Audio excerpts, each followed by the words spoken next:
जात पडताळणी प्रमाणपत्राची सक्ती शिथिल करण्याचे अधिकार निवडणूक आयोगाला नसून हा निर्णय राज्य सरकारने घ्यायचा आहे, असे स्पष्टीकरण निवडणूक आयुक्त नीला सत्यनारायण यांनी दिले। राखीव जागांवर निवडणूक लढवणाऱ्या उमेदवारांना अर्ज करूनही जात पडताळणी प्रमाणपत्रे मिळण्यात अडचणी येत आहेत। पडताळणी प्रमाणपत्राची सक्ती शिथिल करण्याचे अधिकार आयोगाला नाहीत, हा निर्णय राज्य सरकारने घ्यायचा आहे। त्यांनी आयोगाला तसे पत्र देऊन परवानगी मागितली तर त्यावर निर्णय घेता येईल, असे नीला सत्यनारायण यांनी स्पष्ट केले। पुणे आणि पिंपरी चिंचवड महापालिकेच्या निवडणुकीची मतमोजणी ही त्याच दिवशी सायंकाळी घेण्यात येणार नाही, असा निर्वाळाही आयुक्त सत्यनारायण यांनी दिला। जिल्हा परिषद आणि महापालिका निवडणुकांची मतमोजणी एकाच वेळी घेण्याची मागणी आयोगाकडे करण्यात आली आहे। राज्य आयोगाकडे बहुमतदान करण्यासाठीची यंत्रे आहेत, दोन्ही निवडणुकांसाठी ती पुरेशी नाहीत, म्हणून जिल्हा परिषद निवडणुकीनंतर ही यंत्रे मनपासाठी वापरावी लागणार आहेत। मात्र बहुमतदान यंत्रांची मागणी निवडणूक आयोगाकडे केली आहे, ती उपलब्ध झाल्यानंतर एकत्र मतमोजणीचा निर्णय घेता येईल आणि ही माहिती पुढील आठवड्यात सादर करण्यात येईल। मतदार यादीत 2 ठिकाणी मतदार असले तरी सावधान राहा। जिल्हा मतदानाला जाल तेव्हा एका क्लिकवर तुमचे नाव आणि फोटो पुढे सिग्नल येईल। दुबार नावांची छाननी अशा पद्धतीने मतदार यादीतच केली आहे। बोगस, दुबार आणि स्थलांतरित मतदारांची पडताळणी होणार आहे, असेही त्यांनी यावेळी सांगितले।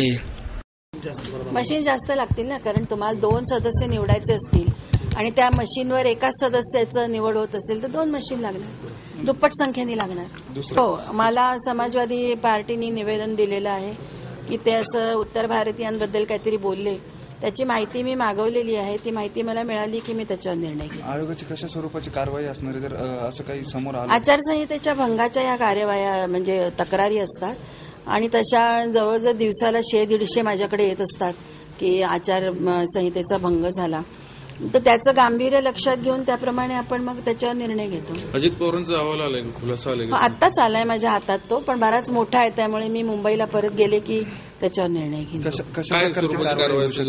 मला माहिती नाहीये, कारण मला आता या सभेच्या वेळेला आयुक्ताने हातात दिलाय, मी अजून वाचला नाहीये तो अहवाल। शरद पवारांनी मला फोन केला होता, त्यांचं पत्रही आलेलं आहे की दुष्काळाच्या परिस्थितीचा आढावा घेऊन केंद्र सरकारला त्यांना तातडीने एक अहवाल सादर करायचा आहे। तर त्यांनी मला विचारलं होतं की त्यासाठी ते दौरा करू शकतील का, कारण आचारसंहिता लागू असल्यामुळे आयोगाची पूर्व परवानगी लागते।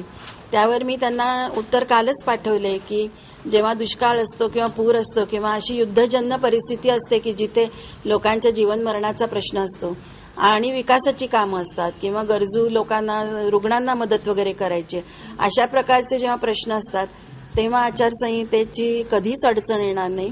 त्याच्यासाठी आपण परवानगी घेतो, फक्त काही अटी घालतो की त्याच्यात याच्याबरोबर तुम्ही सांगड घालू नये तुमच्या राजकीय प्रचाराची, किंवा लाल दिव्याच्या गाड्या वापरू नयेत किंवा अधिकाऱ्यांवर प्रेशर येऊ नये, अशा प्रकारची काळजी घ्यायला सांगतो। पण ही कामं आपण कधीच थांबवत नाही, विशेषतः जेव्हा जनता दुःखी आहे किंवा तिचे प्रश्न आहेत त्याच्या बाबतीत आचारसंहिता कधीच आडवी येत नाही।